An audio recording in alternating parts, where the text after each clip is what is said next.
When choosing to fit third-party PRTs, there are a few essential functionality requirements that the controls must meet. Number 1. It must be capable of setback temperatures with a maximum 3 degrees C below comfort temperature.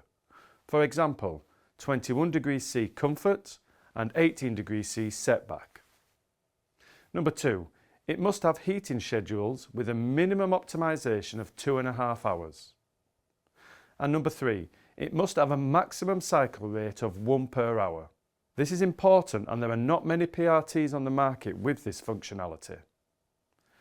The installation of any third-party PRT that doesn't meet these criteria may negatively affect the correct system performance and its efficiency.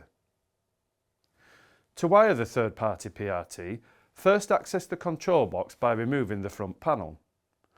Unscrew the 2 screws at the top left and right, and then 2 at the bottom left and right. Then pull the panel forward. Inside at the top right, you will find 2 connections numbered 3 and 4 labelled Zone 1 on-off thermostat and Zone 2 on-off thermostat.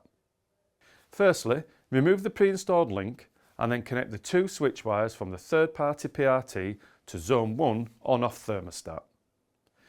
If you are installing a second Zone third-party PRT, again remove the pre-installed link and wire it to Zone 2 on-off thermostat.